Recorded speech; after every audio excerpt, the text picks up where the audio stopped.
So thank you, everyone, for coming to the D2 coaches meeting for 2023.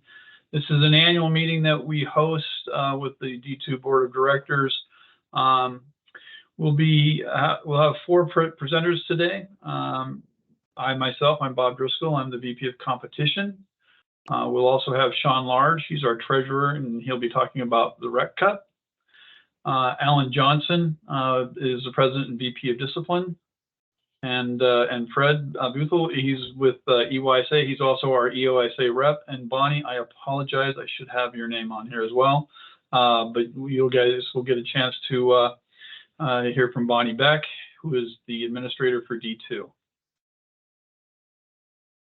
And probably the most important one of us. Yes. Quick overview of what we're going to be talking about tonight. First of all, we have some U13 coaches that are coming out of the associations, and this will be their introduction to D2. So we're going to cover a little bit about D2 and the groundwork there. Bonnie Beck will cover the operating procedures. As coaches, what are we expecting from you? She'll also cover some of the best practices on game day. Then we'll provide a usage demo of the D2 website. And so Bonnie and I will run through that. Following that, then Alan Johnson will present to us on disciplinary. And then Sean and Fred will discuss Recreational Cup. There's some changes this year that we want to make sure we broadcast out. And then we'll talk about the team placement and what division your teams are in. And then at the end, we'll have a Q&A. So just quick administrative. So if you have questions, we can raise your hands. We'll try and get those answered. We used to have a Q&A function for getting those questions in. You should be able to enter a chat window so that way we can keep those questions rolling. And then this, we're recording your attendance, so you should have gone into the registration website and put your name and your team name, because we want to make sure that we give proper credit to all the coaches that come in. In the past, when we had much larger numbers, we used to be able to use that as kind of an additional incentive and making sure that those coaches that attended this meeting got their voices heard on feedback for their teams and their division placements. It's not with the smaller team sizes that we have now, it's not as big a deal. But we still want to know who's here. And so if you click that registration link, that'll let us know. So I'm going to give a quick overview about D2. And so this is just going to be about how D2 works, who we are, and where we fit into this soccer world. First of all, our board of directors. Let me see. Let me share my screen here for a second.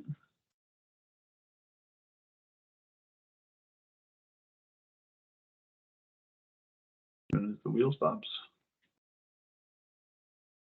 So D2, you should be seeing our website now. D2 is consisted of a board of directors. They're positions that report directly into D2. So we have a president and VP of discipline. That's Alan Johnson. I'm the VP of competition. I'm Robert Driscoll. Our treasurer and our Rec Cup chair is Sean Large. And right now we have an open position for secretary. So if anyone's interested in helping out with D2, that's an open position. And then every association has a representative that has a vote for any motions or agenda items that we present at the board. So that way we make sure that we have representation across all the associations. So those representatives are also your liaison to D2. So if you have any questions as a coach about what's happening at D2 or those, you can either email us directly, or if you're looking for process changes, things like that, the best route to go is to contact the representative for your association. And so for EYSA, we have Fred Brethel, who's the president of EYSA. He's also a member of D2 as as our rep for EYSA. Megan Dosch is our representative for Crossfire, XF Rec, Lake Washington. Tim Berglund is our NYSA representative. He's also on the board at NYSA. And Chariot's is our representative for Snoqualmie Valley, and she also sits on the board for Snoqualmie Valley. Give me 1 second while I get the slides back up.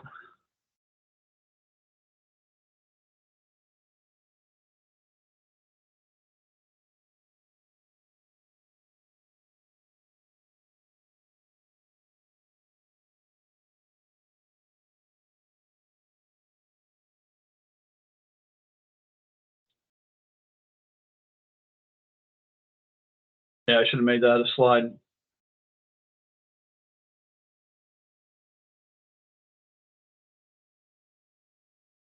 So D2, we used to be a district portion of NYSA, and you can see in the map here, this is the area that D2 represents. It's basically the greater east side of the lake. So we represent all the way from North Bend up to Bothell to Mercer Island, Bellevue, Issaquah, and we really focus on recreational soccer.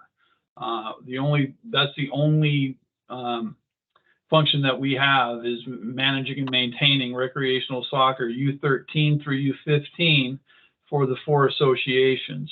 Like I said, Eastside, Lake Washington, North Shore, and Snoqualmie Valley.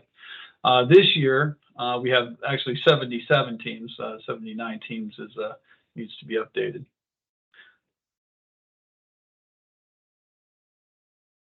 If you're coming into D2 and you're new here, you're coming in as a U13 team, there is some differences. Now, these aren't just D2 differences. As a VP competition, one of my roles is to make sure that we follow U.S. soccer guidelines.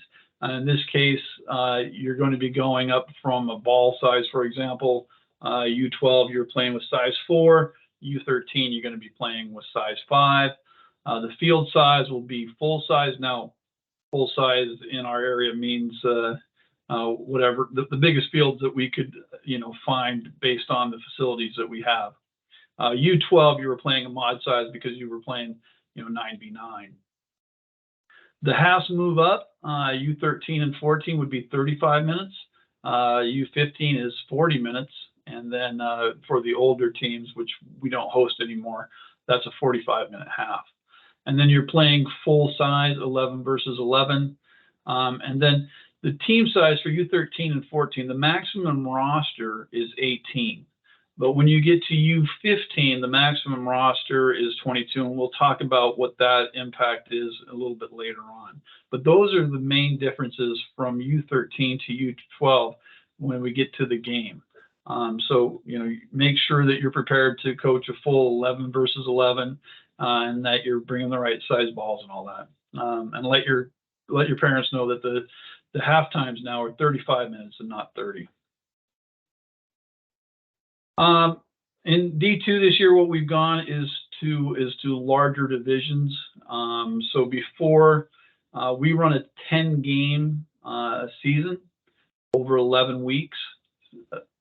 In the old days, we would run 6-team divisions, which would mean that every team plays each team twice. We went to the larger divisions because keeping the competitive balance was proving to be difficult. And sometimes, teams don't want to play a team that's going to crush them or that they're going to be able to crush easily twice in a season. So what we're trying to do is make it the divisions of a size where they only have to play each team once in those 10 games. And so with some of the changes that we've made, that allows us to do this. We're going to be actively checking for players rostered to only one team, and we'll talk about photo rosters in the next section. And then our team names, we're standardizing on team names. This is something that we started last year. following up with it this year. Our team names are going to include the club, the gender and birth year, and then the name of the team. We're trying to build a little bit of consistency across that. And then when we talk about the next league up, they're doing the same thing as well. Bonnie Beck will be administrating that one as well. Also, roster sheets will be stored online on our site, and we'll talk a little bit more about that. So how D2 works, all the teams, we start at the team level, and teams are formed at the club level. So every association has multiple clubs except for United, except for United. So NYSA has one club of United for U13. Now you have different clubs in United for U12 and below, and they all play each other. But the teams align to the clubs align to the associations, and that's where we fit. We sit in between the associations and the state in order to be able to provide a competitive balance, make sure that we have enough teams. None of our associations have enough teams at this age level to be able to play, interesting seasons.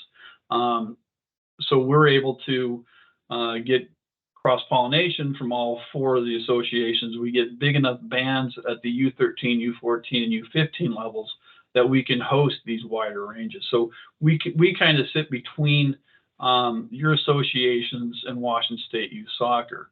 And we've really standardized a lot of our operations on the way that U.S. Soccer and U.S. Youth Soccer and Washington State Soccer are running there. So there won't be much variance.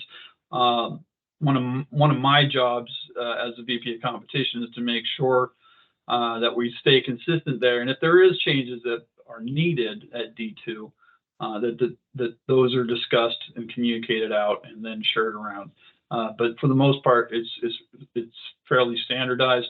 One of the latest things that we had done is we standardized on the playing up, playing down. And so right now we've actually turned that over to the state. So if a player is looking to play up, there has to be special consideration for that. We don't allow it by default because it balances the teams, but there are certain circumstances. We used to have a board that would manage that, but we've turned that function over to the state as well, just to be consistent. So our responsibilities at D2 is that we form the divisions. So within U13, U14, and U15, the divisions that you're in are formed by us. We'll talk about how teams get placed in those divisions later on. We also schedule the opponents and the dates. So we run the scheduling protocols so that way the associations will give us all their teams, and then we're going to say, hey, you're the home team for these 5 games, you're the home team for these 5 games, and on these dates. We run the rules of competition. We also manage all disciplinary aspects under D2. So for any game that's played on the D2 banner, if there's a problem, Alan Johnson will talk about that, but it's managed at the D2 level. We also run the League Recreational Cup for all of D2. So where do we vary? Where do we differ from the clubs? So the clubs maintain the rosters of the players. They have all the player information. D2 has no player information at all. We have the team, we have the team name, we have the age, the gender, we have the coach's information, and maybe we have a manager's information, but we don't store any data about the players themselves. That's why we can have anonymous schedule log on, right? You don't need a log on to be able to see the schedule or the standings because we don't store that privacy information. They also schedule the location and the time. So we'll tell them what date 2 teams are playing on, and they'll tell us when they're playing on that date and where they're playing. They'll provide the referees. They'll collect the fees. So if there's any money to be exchanged, there's a chargeback. They'll bill the players. They'll bill the teams for Rec Cup, and then they'll give us our cut later on. They also manage practice fields. D2 does nothing with practice fields at all. So I know we get some questions on that, but we don't actually store, own, or have any relationships with any of the facilities. That's all managed at the club and association level. And then finally, the clubs also maintain coach-player compliance training. So if you're required to do safe sport, if you're required to do concussion, SCA, RMAs, that's all handled by the association. We rely on them to make sure that the coaches that we're playing in our league have completed all those requirements, which is also part of their responsibility anyway. They shouldn't be allowing players that haven't, coaches that haven't gone through all this training to be around, our players. A quick note, this is the first year for a new league. If you're U15, you might be hearing about it a little bit more. But over the off season, we formed League Washington, which is run out of Washington State Youth Soccer. Fred and Bonnie have been very active in that transition. What it does is, if looking at the chart here, you'll see that we have more associations. So we have Seattle, and we have North County, we have all the D2 associations. It just provides more teams at those age levels, so that way we don't have to have U16 and U17 combined to create a competitive division.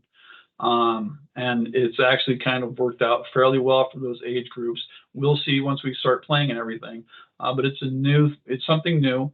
These all used to be covered for the 4 associations for D2. This all used to be covered by D2. So if you're U15, this will be the last year that your team plays at D2, and next year you get to go play in League Washington. So more fields, different teams. You'll get to introduce to North County and some Seattle teams as well. COVID-19, pretty much the same guidelines that we've been following since the year after COVID.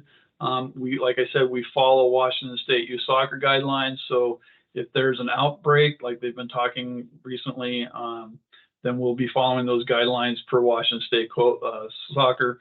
But we've returned to the game. Hopefully we don't have those issues this year. And then I also like to include the inclusivity. Once again, we follow U.S. soccer guidelines. This is on our website, so I encourage everyone to go out, find this slide, and read it. I'm not going to drain it here for everyone. Okay, so now we'll cover the operating procedures. Bonnie, are you ready? I was just responding to a chat. Hi guys, I am Bonnie and I am your administrator for D2 and for WYS. And so there will be another coaches meeting just for WYS, our U16 to U19 teams next week. That information should be coming out like any day. So we just sent out the schedule for everybody. Just as a side note, if you coach both, we just sent out the schedules to all the associations. So everybody's really hard at work getting everybody ready to compete on the pitch. All right, Bob. So our operating procedures, girls U13 through U15 and boys 13 are going to play on Saturdays. And on Sundays are our boys under 14 and 15. Our games start for our U13 to U15 teams on the 9th and 10th of next week. So you should be getting your schedules any day now. As soon as they are put into our referee sites, I then upload them into our D2. And so we already have, I think, 145 games uploaded into our D2 website. And we'll be taking you guys on a field trip. Don't mind the little teacher pun there, but we'll take you guys on a field trip to the website to be able to show you guys where you can find that information. Again, you guys play 10 games, depending on the number of teams in your division. Your games will, you may have a bye. So our games start this weekend, and then they will end by the 18th and 19th. Reschedules. So reschedules is really about unique events. So obviously last season, if you guys coached that fire, fingers crossed, knock on wood, do whatever you need to do that we don't have that issue again. But it's really about like due to a team having like an outbreak for COVID or the fire situation, you need to contact your association and your association will then contact me. Is how the reschedules work.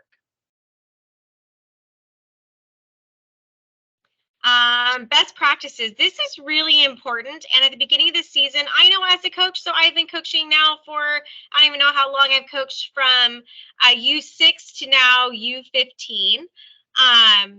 It's really important that you contact the other coach before the game just to make sure that you are going to the right location and you guys are not wearing the same color. All of the coaches' information is in the D2 website, and we'll be taking you guys there so you guys can see it. It's really important that you guys bring your roster sheet. Now, only 18 players can be on that game day roster sheet. So if you are a team that has 22 players, you have to choose which 18 players you're going to have. Now, if you're a coach like me, I think I've got 13 or 14 players currently. Right? Fingers crossed, everybody's healthy and everybody's there. You as the home team provide the game ball. I'd always like double check and make sure you have 3 or 4 good to go. You don't need player cards, but this year, and Bob's going to talk more about this, we are going to have picture game day rosters that your association is going to help you create using Sports Connect or Sports Engine, whatever your association uses. And you should really double check the D2 schedule very frequently. Sometimes associations have to change locations. And so I am throughout the week and definitely on Saturdays and Sundays, I am updating any information that's given to me and I migrate any of those changes from the referee sites. As a note on that, and let me just interject one thing. Yeah. We will not reschedule a game because a coach had the wrong time and date printed out because they didn't check their schedule. We just don't have the bandwidth to do that in our league and the association. Okay. All right. So Bonnie, do you want me to drive and Yes. well, I have the cheat sheet, so I think you're going to have to drive. Okay, so I'm going to share my screen, guys. I'm so used to Zoom, so don't mind me as I do this. I am going to share my entire screen, and I'm going to my entire screen. Okay. So here is our D2 soccer website. You guys have probably gone to it. Any sort of news and events, we will post updates over here. And when you come here and you're ready to log on as a coach, now Bob did talk about that anybody can look for information, but I'm going to talk to you guys as coaches because I've had a lot of new coaches reaching out asking how to log on. So you're going to go here where it says log on and you're going to type in your site name. Now your site name is your first name and last name with a space. So I've typed in and I've entered everybody into the system. If you are a head coach, if you are a manager or an assistant coach, you're in the process of being updated and you guys will be loaded by September 9th, by your first game. So anyways, you're going to type in your name, first name, last name. If you do not know what your password is, because you are a new coach, no one should have a password. You're going to click on here, log on passwords. And then you will go here to create your password. I don't want to do that, but you would click right here. Even though you don't know what it is, the site has automatically created one that I don't memorize for you guys. You're going to click on log on, reset passwords. So I'm going to go here because I do know what my password is.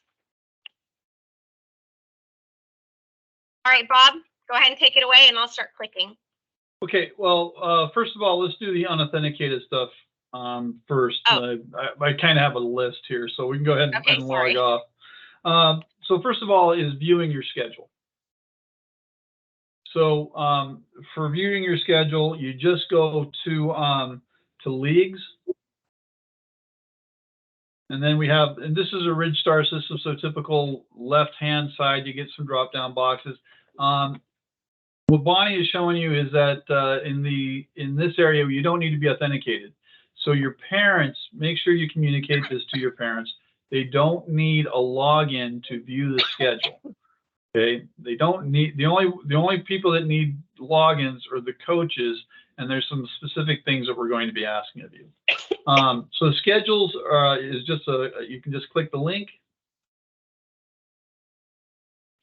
Sorry. on schedules. Yep. And then you can filter in the boxes up on top based on different criteria.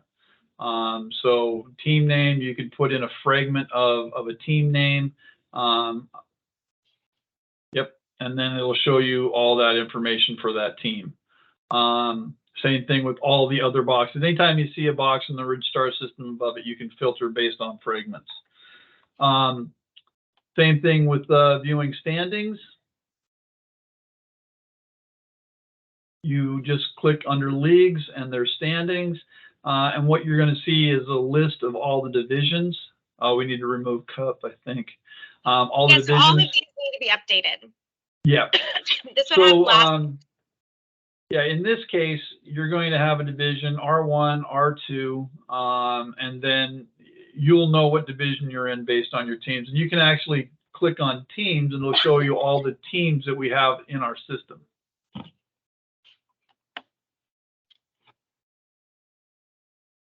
And it also shows you the association. So as I was mentioning about the team names, we've standardized on the association club name, the gender and the age, and then the whatever name that name is can be whatever the team wanted it to be. If we go back to standings though, I forgot to, let's go ahead and dive into one of these non-cup ones here. Yep. So this is the detail of the standings. And so actually, this is the summary of the standings. It shows the wins and losses and ties. You know, it follows the standard tournament format, 3 points for a win, 1 point for a tie, and it sorts it based on that.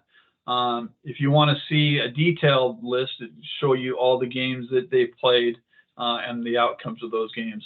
Now, one thing to note, we're going to show you how to enter scores. Since we haven't played any games yet, it's a little difficult, but we'll walk through it a little bit anyway. As the coaches, we're going to ask you to report the scores for both the home and the away team, and the away team will also do the same thing. But we need that scoring information entered because without that, we can't make our placement criteria in the following year. One thing that you'll see though is if I see a lot of these 11-0s and repeatedly, that coach is probably going to get a call from me, and we're going to find out why it's always happening. We do have some competitive imbalances sometimes. That's just the nature of the game. And so we want to see what we can do to mitigate that by changing, our playing behavior. You know how to make the game a little bit more fun for the players. Let's see. To report a score, let me see. Yeah, now we sign on. So go ahead and log in. Bonnie, you're a coach, right? I am. Oh, good. We'll be able to see. So this is going to be the menus that you see when you sign in, except you won't see administrator. Yeah. So under the coach tab, you'll all see this as a coach, and if you have a manager, they'll see the same things.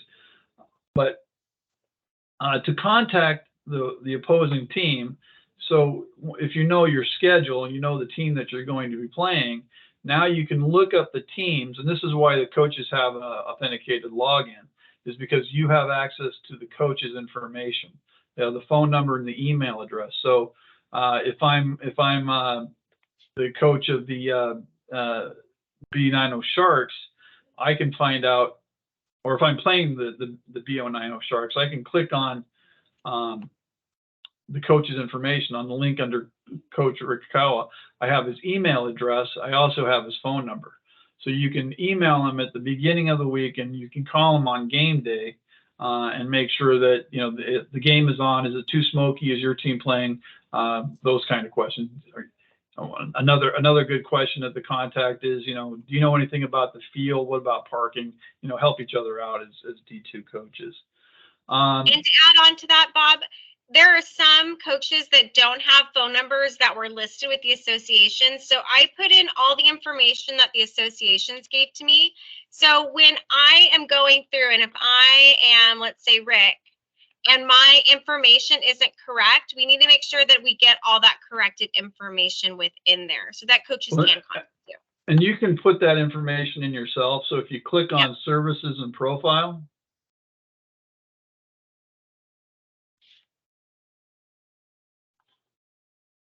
so for instance, this is me because I'm logged in. I can go in here and I can make sure that I have my phone number within here. I can make sure all my information, I can even have a picture. So when, you know, you guys as coaches go in and you can like say, kind of get a preview so you can go up to the correct person and not just some random person just standing there. yeah. And actually you can go into each tab, like the messaging tab. And you can, I think that makes it just a little bit more clear than the larger one, and then the phones as well. So make sure you have your phone number in there, because there's some times when we might have to contact you, and certainly we need the messaging for the email, because when I send out both emails, that's how that gets that gets done. Is the box that's checked is the one that we're going to be sending an email to. And then the other thing I think that we would take a look at is under information. This is also something that's not that you don't require a login for. Under documents,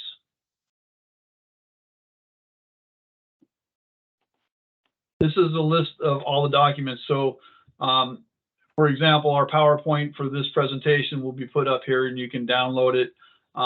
We also have our policy, our medical play downs, our bylaws.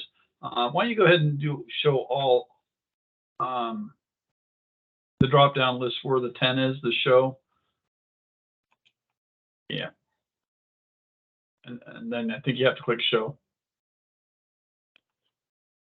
Yeah, so you'll also see some stuff in here for Rec Cup, but this deck will be put up here as well. But the one I want is the number one is the roster sheet. We'll talk about that, but this is where you can get the roster sheet for the first couple of weeks of D2 games. And so this is how you fill it out. I have a completed one on our presentation. But you bring 3 copies of this. Eventually, this is going to be replaced by your photo rosters, but at this point, we'll talk about that more. But this is where you get the roster sheets. You just go into information, documents, and it's the number one download. I think that covers everything. I think we needed to cover as part of the, yeah, I think that covers our quick reference guide. So I'm going to go ahead and start back up the presentation.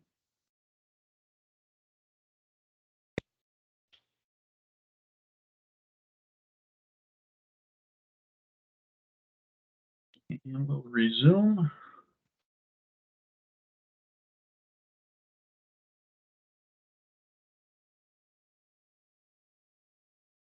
All right. So I do want to talk about photo rosters. And so for 2023, D2 is moving to using photo rosters. Basically, we want to make sure that we're doing the same things that Washington State Youth Soccer and League Washington are doing for U16 and U19. And also, it's going to help us eliminate guest player complaints. Now, photo rosters are managed by the association. Like I said, we don't have any information about the players themselves. And each association will be doing it differently. And I know that they're still ramping up on this. So we're going to be giving a grace period so you can use either your photo rosters or roster sheets throughout September. In October, we're going to reevaluate. We'll check with our association reps to see if we're ready for photo rosters and everything's good to go. So we'll also be notifying our reps that either one will work for the first couple, referees, excuse me. We'll be notifying our referees that either one will work for the D2 games. But it goes a long way to eliminating a lot of complaints. Can I weigh in here for a moment, Bob? Yeah. So a quick thing, while the associations are going to be doing this, you are likely to get some requests to help engage parents and things like that, because it's going to need to be the families that provide the pictures. The coaches, as coach, you're not actually able to make the edits that are necessary, and so it's something that essentially the families are going to need to go back in to provide pictures through the registration system. And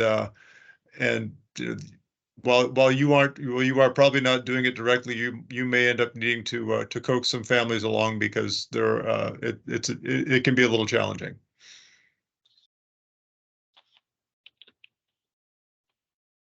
All right. Once again, these are the roster sheets that we'll fill out. We've been showing this for years, but on our site, when we were showing the games, every game has a number. You want to make sure you put that number down.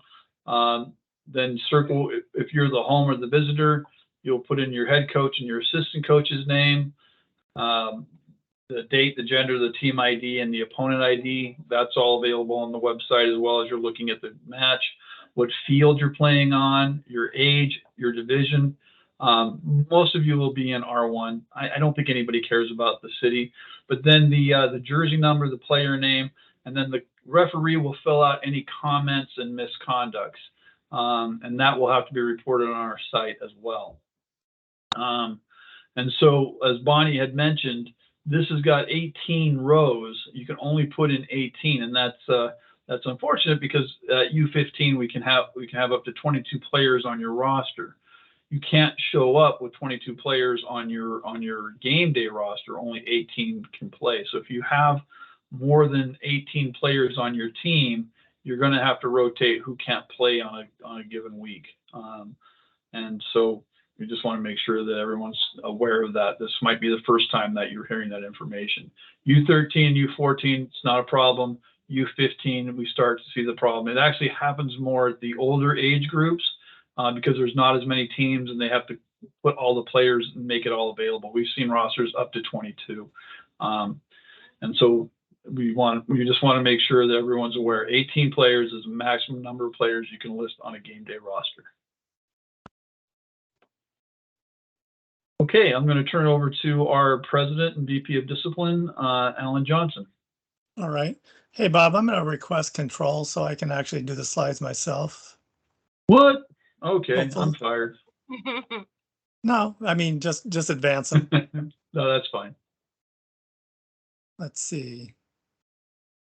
Okay. All right. There'll be a lot of words here. I'm not going to read them all. I'm just going to go over the highlights. And if you have any questions, please check out the presentation on our website after it gets posted there. So disciplinary committee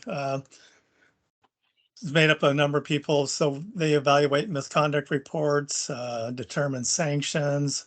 If there's a match is abandoned for some reason, the match is not played to its full time.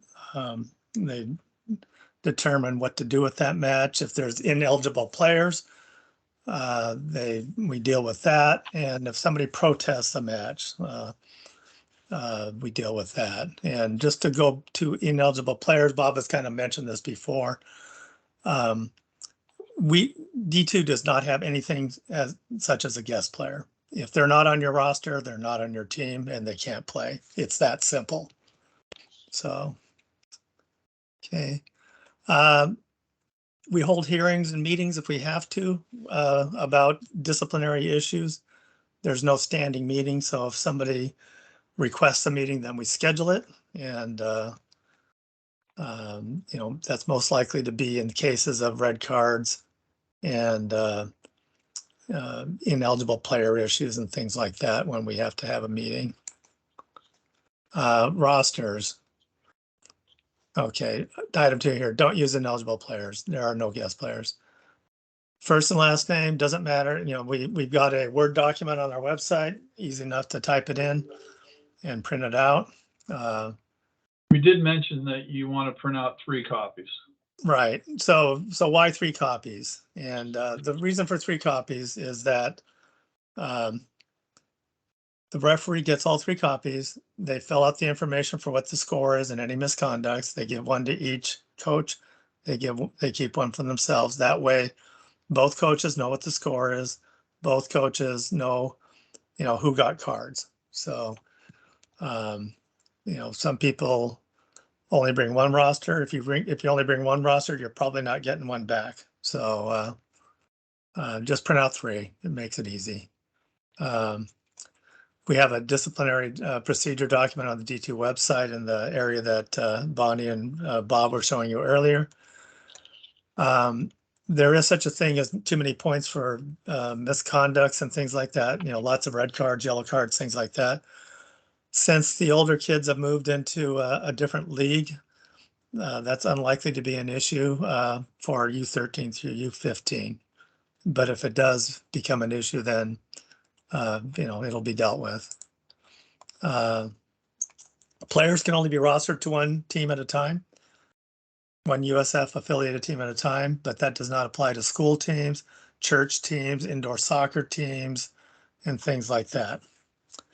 And again, no guest players.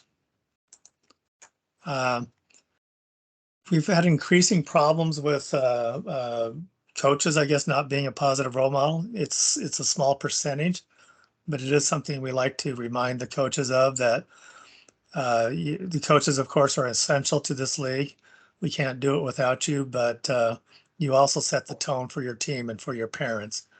If you, shall we say, misbehave, your players are more likely to be misbehaving as well, and parents will maybe say inappropriate things. Misconduct by coaches is viewed very closely. It's a good season when we don't see any misconduct from coaches, but let's keep in mind, this is rec soccer. It is not the World Cup. Even if it was a World Cup, there's still no reason to misbehave.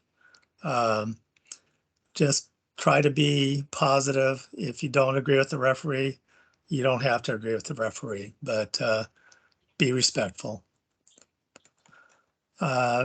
Youth referees, we take it extremely dim view of misconduct towards youth referees.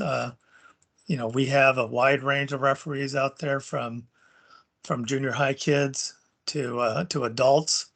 Just because a referee is a kid doesn't mean they're inexperienced. Just because they're adult doesn't mean they are experienced. So just keep that in mind when you're blowing a gasket about because you didn't get the throw in at midfield, and you're shouting at the referee about that. This is an increasing problem, is coaches confronting referees. If the referee does not want to talk to you after the game, they don't want to talk to you. They're not required to talk to you. Do not follow them to their car. Do not harass them. If they want to talk to you, they will talk to you. Some of the unacceptable behavior we've seen, and we've seen all of this in our league, insisting on talking to the referee when they say they're done talking to you. Video recording the referee, that is viewed as a form of harassment, and it's nothing's going to good when you whip out your phone and say, I'm going to record you because you're not talking to me, or something like that. Following a referee into their car, bad idea. We've had referees had people stand around behind their car when they got in their car, and they've had to call the police. Yes, that's a rare occurrence, but it has happened. Following a referee's car in your car, I have personally seen that as well, and there's just nothing good. And threatening a referee, you know, I'll see you in the parking lot, whatever. None of those things are good. So you don't have to like the referee. You don't have to agree with the referee, but please be civil, be respectful. If one of your players gets a red card, they're automatically suspended for the next match. Typical suspensions are usually 1 game. If there's more than a 1 game suspension, you will hear about it. I will contact you about the suspension. I cannot contact the players because I have no contact information, and this is why the contact information in the website is important. It's for maybe Bonnie to contact you, for Bob to contact you, for me to contact you, and hopefully I don't have to contact you. I'm really happy when I don't have to contact any coaches. Nothing personal, but if I don't get to know you, that's actually a good thing. Anyway, if you feel that the send-off was unjustified based on misapplication of the laws of the game, you are certainly welcome to request a hearing. And then you'll need to provide proof that your player sent out a game. Typically that is signing a form that I send you. You have the referee sign the form, say, hey, my player who was in street clothes is sitting out this game, and they will not sign the form. If you forget the form, have the referee noted on the roster that player so-and-so set out the game and did not play. And that's another way of validating that they set out. And now we're over to Sean. Let's see. Okay. You can take it back, Bob. Yeah, I think I can navigate. Yeah, I'm good. Okay, so here to talk about Rec Cup, which very simply, it is a statewide tournament for rec teams. Hey, Sean, are you advancing it? Because I don't think you have control. I just clicked it. Did it move or no? Not It'll for us. move on yours. Here, I'll move it for you. Oh, what are we on? What slide? Recreational Cup overview. Oh, yeah, that's the right one. No, you're not on overview. You're on the Recreational Cup presenters. Yeah, you're on Go to the 28. next one, please. There you go. Okay. Now you're overview. It's a Washington sanctioned tournament. It's only for recreational teams. They're very strict about that. It's a proper soccer tournament in that you get group play, you get knockout rounds. Top teams from D2 within our region get to play for a state championship. It's one of the very few chances for rec teams to compete against other rec teams and go all the way to state. It's really exciting. When I coached, we entered it every year. Did well some years, did really poorly some years, but the kids really enjoyed it. We guarantee you a minimum of 2 matches, which could be 2 matches in group play, and if you lose both matches in group play, you're probably getting eliminated. Or it could be depending on numbers. It could be a couple of knockout games. What we will do, and this is becoming more and more of a problem, if there's too few teams in your age group, we'll figure out an option. We've done this many times with teams. We'll give you can have a full refund and withdrawal. Mostly what we do is we give you a partial refund and then get you either just a final game or get you straight into the state tournament. It's sort of a mixed bag. It's better when there's lots of teams and you get lots of competition, and it's a better tournament experience. On the other hand, when there's few teams, you have a shorter path to a state championship. So anyway, hopefully in the future, you saw the thing with League Washington. I hope we can start to expand the Rec Cup draw as well. One thing is, this year it will still be just D2 teams in the Rec Cup. Your matchups will be completely random. You could play from, if we end up with multiple divisions, you could play from the bottom division to the top division. You could play, it's a random draw that we do. No, not true, Elenitsa. What I'm saying by that next bullet is there's no mixed age groups in the cup, meaning that if you are playing, say, in the U16-17 bracket, and you're a U16 team, in the Rec Cup, you will only play U16 teams. So it's a big deal for teams that have to play up in the league. You won't have to do that in Rec Cup.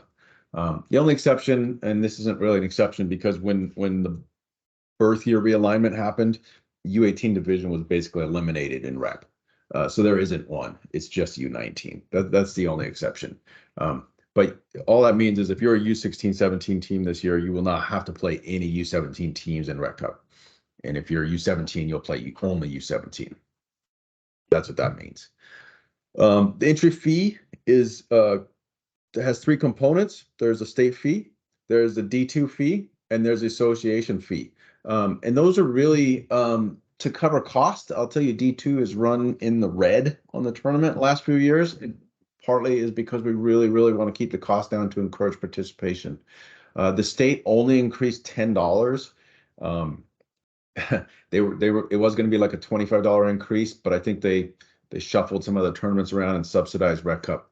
I had a Rec Cup meeting with the state last night, and they told us, they said, in all honesty, it's their favorite tournament to run. They said the kids have so much fun. The sportsmanship is really good. They love Rec Cup. They live to get good participation, and I highly encourage it as well. It's a fairly cheap tournament. I think D2 fee last year was $125. Is it $125, Bob? Somewhere around there. Yeah, I think it's 245 is what's sticking in my is the number. That's probably with the states. The states 110. D2 is about 125, and again, it's just covering fields and referees and whatever your association adds for hosting the group play, because they have to cover fields and referees as well. And as a reminder, D2 doesn't collect the fee directly. All fees are collected at the association level and dispersed from there. Yeah. You will sign up with your association. You will either sign up with NYSA, EYSA, or your club from USA, Snoqualmie Valley, or Lake Washington. You will not sign up at D2. And guys, I'm just gonna do a really big plug. So this is I've coached for a while. It is so much fun. It extends your season just by a few games, depending on how many games you end up playing. The more teams we can get to participate, it is literally just a blast. And then the championship is held at, what school was it held at? In the big state. Sorry, when you say the championship, the D2 championship. The D2 championship is an event in itself. And then you go on to state, then you basically advance to the state rounds if you win at D2. Yes. It is so much fun. The kids are announced. They walk out tournament style. There's a parent announcer. You might have some fun people like me and Sean and Fred there, and Bob and Megan. Like, we were all there last year, all weekend long. So, like, it is literally a blast. And then the silver medalist and the gold medalist for the D2 championship walk away with these really super cool medals. You could wear them all around, like just wear them to the grocery store or Target or whatever. So that's my fun plug. I know that there's a lot of information coming from you guys. There's going to be a deadline. He's going to talk about that here pretty soon. But please sign up because it's so much fun. Yeah, and a big thing I hear is like, well, my team's not very good. Every team in the Rec Cup is a recreational team. You don't know who's going to do well. You really don't. It just takes a few wins to get onto some fun rounds. There's a couple new things here with the roster. This, again, I found this stuff out last night. So number one, I'll go over the timeline in a minute. We start matches in mid-October. September is signups. The rosters are going to be frozen. This is every year before your first match. You cannot add players after your first match starts. So you need to start talking to your teams about commitment. If players, because if you do go on to state, you're going to play in December. So you have to make sure you have enough players committed. There's a common theme that happens where people say, I just couldn't quite get enough players that wanted to play. And especially I know with NYSA, because I'm involved with them as well, that we have teams that are barely viable anyway, 13, 14 person rosters. And so they're introducing a new thing this year called a club pass. It means you can add up to 5 players to your cup roster that play on another team. There are some restrictions. And so what that means, I want to be very clear that a player could be on one league roster and a different cup roster at the same time. That's an exception to everything else we do. They have to be playing at the same club, right? We do not want to create rec all-star teams. That is not what we're doing here. We want to give you an option to play if you can't get enough players to commit. And so this is the first year they're doing this. They said it has to be from the same club, and they have to be playing in the same recreational league. Don't even think about getting select players or anything like that. But it's an option this year. We're going to monitor it, see how it goes. Again, when they have to be on your player before that first, on your roster, on your cup roster, before that first game happens in October. They cannot change teams during the tournament. They cannot play for multiple teams. They become part of that team for Rec Cup play for their whole tournament. The first thing I brought up when I heard about this is like, hey, there's an obvious potential for abuse here. Please don't do it. They're going to monitor it this year. They're really committed to getting more teams in Rec Cup, and this is just a tool for that. Here's what I would say for that. Of course, if you have 13 people and you're reaching out for players, you're not going to go to another coach and say, hey, give me your 5 worst players to put on my team for Rec Cup. I understand that. At the same time, if you have 17 people on your roster already, don't reach out and get 2 ringers from another team. That's not the intent. And certainly don't exclude bottom players from your team so you can add. That's a line you can't cross. So anyway, that's what it is. It's a trial this year. I hope it helps a lot more teams compete that wouldn't have numbers otherwise.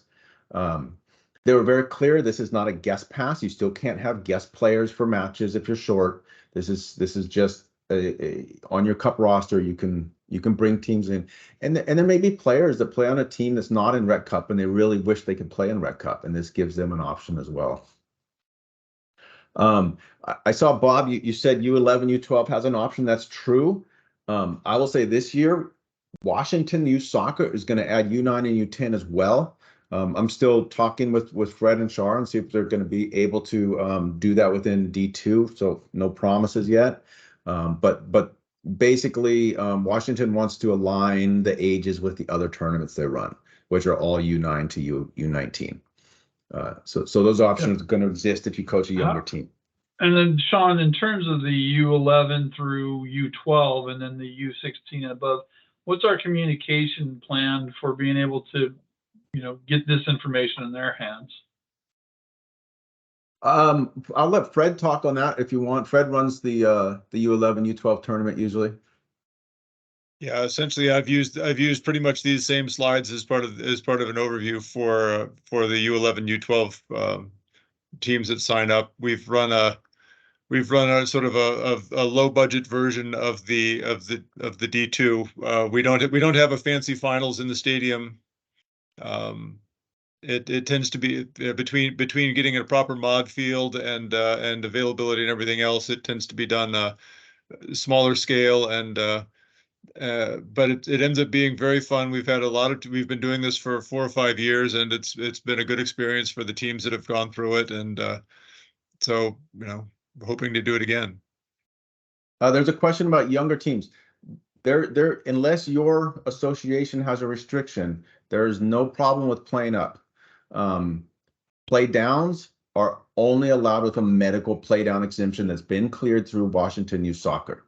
So we don't have a separate policy on that. If WYS approves your medical play down, you're good. Play ups, there's no approval needed. It's just you have to go through your association and follow their rules. Okay, next slide. Okay, here's a timeline. And thanks, Bonnie, for getting these dates. We'll work with the associations to get registration open. Looks like second week of September. It'll go to the end of September. So start talking to your teams now. Get them hyped up, get the interest, get the commitment. And when I say commitment, is to the entire schedule. We'll have a coaches meeting first week of October. We'll start the matches the 14th, that weekend. It will play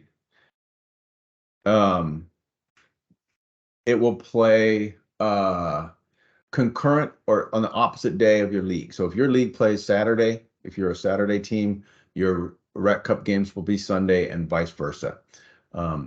I always have to say there's a possibility, depending on scheduling, lightning, cancellations, smoke, that you could get a midweek game. I mean, I think I've seen 1 or 2 in the last 5 years. It's extremely rare. It's possible.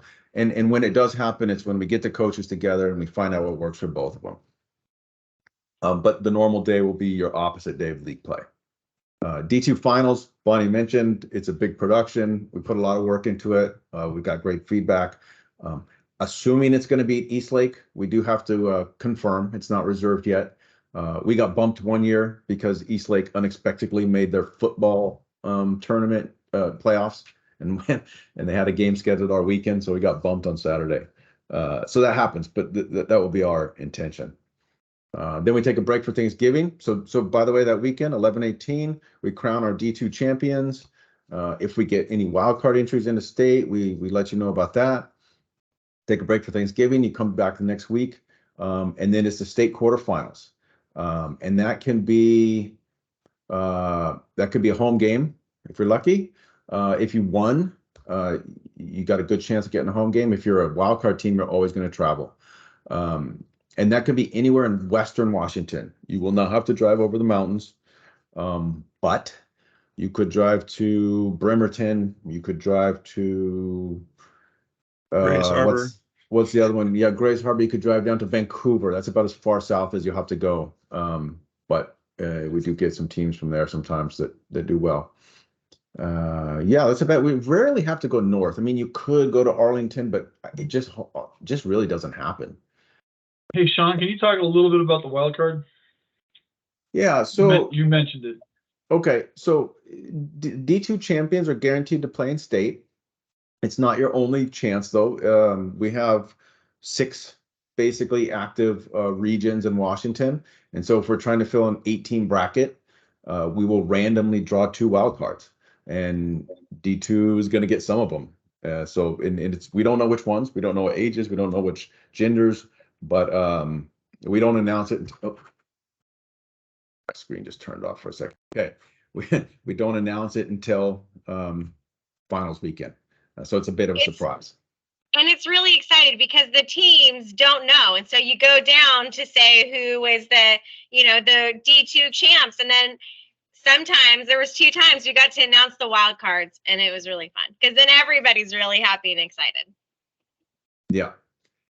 If you get through quarterfinals, you're on to finals weekend, and this is at Starfire. The state puts it on, and there's a lady running it now, Kelly, who's been running for 2 years, and she's put a lot of work into this. She's trying to make it more exciting, a better trophy presentation, so they're really making it a big deal. And then you're done. So you're really committing to an extra few weeks if you do well. Just make sure that when you talk to your team, you get them to buy into yeah, I'm not bailing right after Thanksgiving. Some kids play basketball, some kids may go on skiing vacations. Make sure you got the numbers. I think is what's the next slide? That might be it. That's it. Is that it? Okay, would you go back to the first one real quick? I wanna say something. If you have questions about Rec Cup, please use this email for me. I have a lot of emails. I have more than one email with soccer, and I try to keep them straight by having separate boxes for different things. So this is the email address for any questions about Rec Cup, recupchair@d2youth.org. This is also on the website. Yep. So if you go to information, board of directors, you can see Sean he's got 2 email addresses. One is the treasurer and the other one's is the Rec Cup chair. Those both go to the same place, so it doesn't really matter. But yeah, don't use my North Shore. Don't use my North Shore school. Use this one. Okay, and this is the last section. We're going to talk about team formations.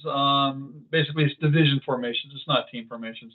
It used to be a bigger deal in the past when we used to have very competitive divisions where we'd play 6 teams in, and then there'd be one. Each team would play each other twice. And we had them stack ranked R1, R2, R3. That was always a challenge because we could get 4 teams that said that wanted to be in the top division, but it was always a challenge finding the next 2. And so it was just a battle that we decided to stop fighting. So what we've done is we've flattened the divisions out. And so you're going to be in bigger divisions. U13, this is all random. It's one division for girls, and it's going to have 13 teams in it. So you're not going to play every team in your division. And unless you wind up in the Rec Cup, but for fall soccer, you'll get 10 games. So you'll play, basically 10 teams. There'll be a couple teams that you won't play. Same thing with girls U14. We have a 14 team division. U15, there's going to be 10 teams. So you will see one team twice. When you see an odd number of teams, you're going to wind up having a bye week. One thing I want to note is that the BU13, the boys U13, we wound up with 18 teams, and that was just too much to have in one division. So what we did is we created two divisions of 9 teams, which means that there's going to be some bye weeks, and 9 is an unfortunate number for a 10-game, 11-week season. So what we did to eliminate the byes is that if Division 1 has a bye, then they're going to play the bye team from Division 2. And then we randomize that all the way across so that there are no byes. And I'm going to mention again that that was a random draw. There's no stack ranking in Division 1 or Division 2 for U13. We just don't have the information. There's too many changes. You're going from 14 team rosters to 18. You're getting new players. It's 11 versus 11. We can't really stack rank coming from a U12 to U13. So yeah, there'll be no byes for that. You'll play the team on the other division for the bye. One other thing to mention is that one of our guarantees is that every team has 5 home games and 5 away games. When I was mentioning that the association is responsible for fields and referees, that means that the cost of that is on the home association. So as a United Club team, you'll have 5 clubs in the United Club, 5 games in the United area, and then you'll travel for 5 other games on your away. Now, maybe you have a bunch of United Club teams in your division, so your away game may fall on United or Crossfire or whatever. But that's as you're looking at that. The other thing I want to mention as well, you have to come to D2 for your schedules. If you're U13 and you're used to going to your Crossfire site or your EYSA site, you give that up because you will only see your home games. The home association, your association, only has the information of your 5 home games. Your 5 away games are somebody else's home games. And so what we do is we send out all the home game information to all the associations, and then they send it back to us and we load it on our site. So if you want your complete schedule, you're going to have to come to the D2 site. So make sure your parents are aware of that. Also, I'm going to reiterate, check those schedules frequently. Things change a lot. What winds up happening is that the associations will go out and pick fields early on. And as we get closer to those game days, those fields might not be available. There could be rain or flooding or some kind of damage. Some idiot in a 4x4 runs through the field or whatever. We've had games canceled for lots of reasons, and they can be canceled the night before the game. On game day, as Bonnie had mentioned, check it out, because we're working on a notification system that when a game changes, that the coaches get notified. It's a little noisy, but we're still so it's still working with the Ridge Star team on getting that built in. So Bob, I've got a topic to chime in there quickly. Sure. Especially with the smoke issues we've had in the past few years, it's going to be up to the home team or the home team club as to whether or not a game is going to go forward based on their reading of the situation at the time, as best information they have. Yeah. And so it's very important that you actually have the other coach's contact information if you're the home coach, because there may not be another way to communicate with them fast enough other than calling their phone and saying, hey, I don't know if you saw this, but our game is canceled. And that is even very though, much something that the home coach needs to do.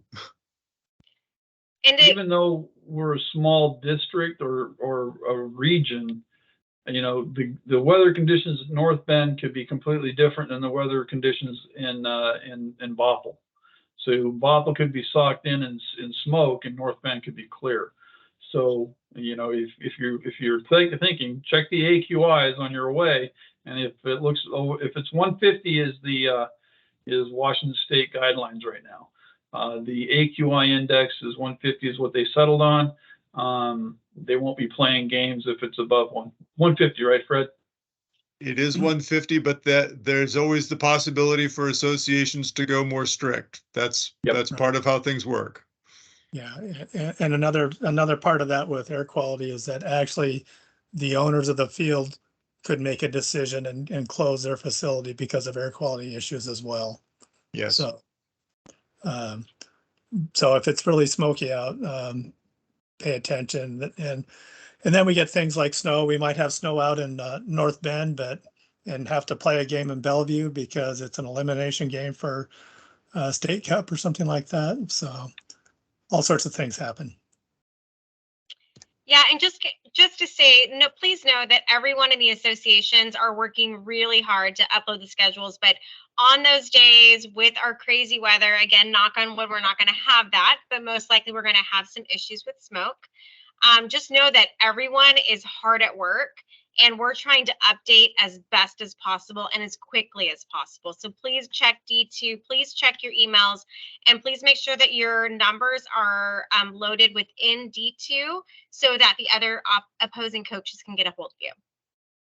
One other thing about fields and schedules, you're going to see the schedules. You're not going to see 10 games loaded next week. You're going to see 3 games, hopefully loaded by Tuesday is kind of our goal. That's what we're shooting for. We've provided the association's information a couple of times because we had some garbage in our data sets, but they're working hard to get those schedules. Though what they're doing is they have the dates, they have the teams, they have the time slots. Now they got to match them to their fields, and so they're throwing them out there as fast as they can. Their priority is the first few games of the week of the month of September. I would take a look at the games in October and November as being a crapshoot, that they're just kind of putting them in as placeholders for now. If it gets loaded up on your site, I would expect that they may change.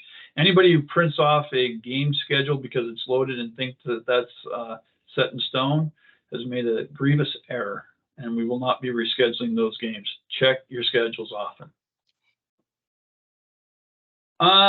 Yeah, so basically team placement. So if we have enough teams to start forming divisions next year, it's going to be based on your records for U14 and U15. And so if you do well in the Rec Cup, if you do well in the tournament, then, I mean, in fall season, and we want to be able to differentiate the teams that are, 6-4 to 10-0. We want to have those in one division versus the teams that maybe have losing records, just to, competitively align the teams. It wasn't super challenging this year. We just didn't have enough teams to really do that. So we wound up basically combining them. And that's why we gave up the U16 through U19s to the bigger leagues. I think at this point, we've answered every question. Other stuff, add an assistant manager. Coaches, you're not superhuman. If you get sick or something, you need someone on your team. Let Bonnie know if you need a manager. You can send it to admin@d2youth.org. That's her email address. And you can have a manager and an assistant coach on your team, and we'll load them in. They'll have all the same fund permissions that you guys have. The only thing that the authenticated login provides is the ability to add scores. Remember, at the end of each game, record your scores, and the ability to see the other coaches' information. So you'll see their email address and their phone number. So those are my takeaways. Record your scores, check your schedule, contact your other coaches. Yeah, and Bob, I'm going to add one more thing based on what you just said. It's always good to have at least two adults that have all the clearances, and entered in the system, because somebody could be sick, somebody could be out of town for personal reasons or for business. If for some reason you're so badly misbehaved, the coach gives you a red card. If you're the only coach that's on the team, then the game is over. So we don't like to see that, but that's another hazard, shall we say, of only having one person, one adult that's registered in the system. And then once, want to just thank all of you for your participation this evening. I want to thank all of you for, working with the youth of our area and coaching. I know that the paychecks themselves are not rewarding, so we really appreciate you giving of your time and being the role models that we know you can be for this age groups. If anybody's looking for a role in D2, we have plenty of openings. Please contact me. We can make that happen. I think we're open for question and answers now. We have a referee looking for, if anybody wanted to be referees. I think coaches are doing enough, but in case you want to know more about being a referee, this slide deck will be up on our website, and you can pull it down and review it. So questions and answers. I know we've been taking questions on the chat, but does anybody have a question? I'm going to go ahead and turn on the microphones for everybody.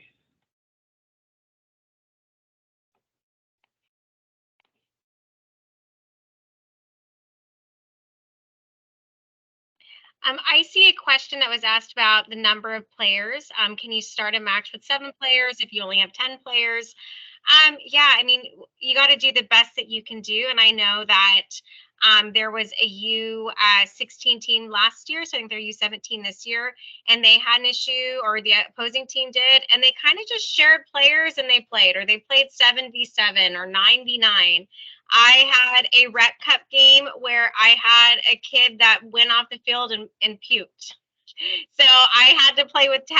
And so we do kind of that like good sportsmanship rule. And so if another team only has 10, you only play 10, right? We want to make this fun. We want to make it competitive. We want to build these athletes with confidence. So if you only have 7 and they only have 7, the minimum viable team to be on the field is 7. If you have a minimum of 7 players, you can play the game. And that would be a message that we would say: play the game. Don't try to reschedule. If you show up on the field, play the game, because rescheduling can be difficult, and it's at the ability of the local associations to be able to acquire fields and referees. Yeah. Hey, coaches. It's Coach JD here. I have a question. I'm coaching an 11 by 11 girls team, and I only have 11 players this year. And a lot of times these kids have other activities. I mean, I'd really like to have a team with at least 15 or 16, but it doesn't look like that's going to happen. So here's my question. I have 11 girls. Let's just say 3 of them don't show up. So I have 8 girls, and then I go up against a team with 15 girls. Now they're going to be able to sub those girls in and out when they get tired. I mean, I borrowed from the other coach, but from what I just heard you say, could I say, hey, I've only got 8 kids. Let's just play 8 by 8. You can work that out between you and the referee and the other coach. Yeah, you can work that out. We always recommend that, the borrowing the players so everybody gets an opportunity to play, but those results can be hit or miss, and it sounded like Alan had something to contribute as well. Yeah. So, and as Bonnie and Bob both said, usually sportsmanship does win in situations like that. And but if you find a coach that simply wants to play their whole team, play 11 versus your 8, we have no regulations that say you can't do that. We encourage what we've already talked about, but we don't have anything specifically that says you can't do that, because we play by the laws of the game, which is, the seven players to start a game. That's not a D2 thing. That's a worldwide thing. And so most coaches are going to say, hey, we can work it out, but you may find an occasional coach that is not does not think that way, but hopefully not. But most of the time I've had people work it out. So they can play 11 to my 8 if they want, but I could also cancel on them too. But ultimately we want to get the kids out there and want to have fun. I mean, that's the main thing. So I think most people will probably just work it out. Hey, my next question is, last year, my games were all on Saturday. I just looked at my schedule, and I've got a couple of games with a game on Saturday and a game on Sunday. I think we said, was it 10 games that we have total this year, or 11 games? 10 games. What- 10 games. 10, What 10 is games. your age 10 games group? total. What So, is your age group? My girls were born in 2010, so they're 13 years old. All girls' games are on Saturday. So Well, if my there's one that's scheduled for Sunday, let your association know or let me know, and then that will be rescheduled. So girls, unless it's Rec Cup, girls 13, 14, 15, all girls games are on Saturdays is how they're being scheduled. There could have just been an error. We've had some funky stuff happening with our like cells within our Excel sheet. So just let your association and myself know, and then we'll get that fixed. You know what? I Boys- see what happened. I put in Bears, and it pulled up another team that's the Bears, the United Boys Team Oh, Bears. So that's okay. what happened. So that explains okay. it. Sorry about that. Yeah, So no all worries. my 10 games should be on Saturdays, just like last year. Yes. Okay, great. Thank you.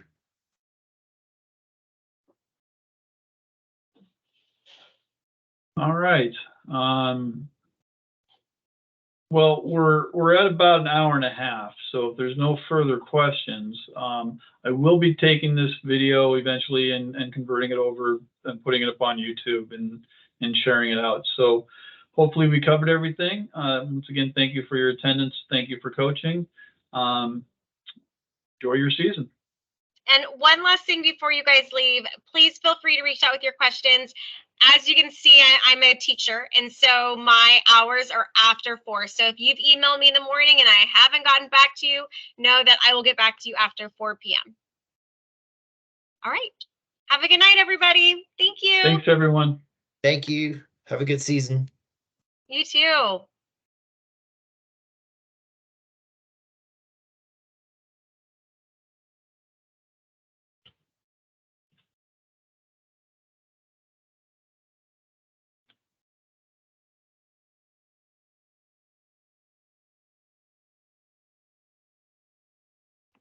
I thought you had to leave at 7:45.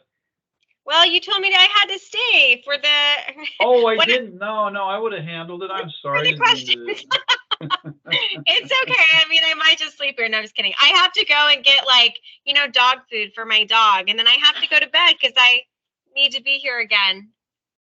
I in, think 12 I hours. think that worked out well with you and I kind of tag teaming on those areas. I think they don't have to hear my monotonous voice over and over and over again. I think it worked out well with your cheery, bubbly voice. I think Fred said I sounded like a flight attendant last year at the Rec Cup. Yeah. Hey, Sean, we probably need to talk about how we're going to get the messaging to the U16 through U19 teams, because I don't have any contact information on them on U2. You're going to have to reach out to the associations. Yeah. Or Roger, right? Or me. Or Bonnie. Bonnie's got it all. I got all that contact information. Yeah, that's So- right. Yeah, so Roger and Dan were hoping we would share our slide deck with them and our agenda.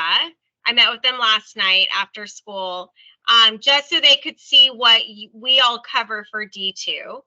I kind of shared with Bob, that they're kind of building the boat as they're sailing it.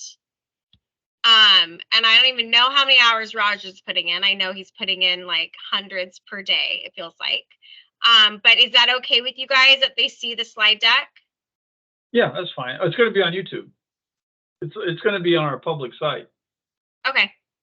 Yeah. Yeah, so then they can see it there. Once I get done here, looks like I got some work email that came in. I'm going to take the the PowerPoint, stick it on our site, and then convert the meeting over to YouTube. Yeah, I think everything went well. I tried to answer the questions. Shar, I don't know, Shar, are you still in here? No, Megan is though. Yeah. She was answering questions in the chat as well. Yeah, and I apologize, Megan. I was when I was covering the board of directors, I should have had you introduce yourselves. I No I worries. thought about that as soon as I had let Bonnie talk. It's okay. I'm sitting at a soccer field anyways, so. All right, everyone. Have a good night. All right, good night. Hey, Good Bonnie, job. just let me know if you want me to do the Rec Cup presentation for League Washington or what? Yeah, I think so. Okay. I would think so. And I think we can have that, like, I think that would be wonderful. We can also invite them to our D2 meeting. So anybody who wants to participate and put it out there. No, but I mean, like, are you doing a preseason meeting with the rest of the teams? Because it's coming up soon. Yeah, so we're doing the meeting next Wednesday. What I'm time? basically just going to be living in this, I think 6:30. It hasn't been scheduled yet. Oh, dang it. I think we actually already have our first game on Wednesday. Wow. I know I'm way too busy now. So let me know the time. I gotta see. I don't know what time the game is, but if it doesn't conflict, I'll go. If not, well, you heard the whole thing. Yeah, I mean, I could do it too. Yeah, And you've Fred, been there. So Fred should be there as well. So Oh, Fred yeah. can Okay. give that. So that would take something off your plate.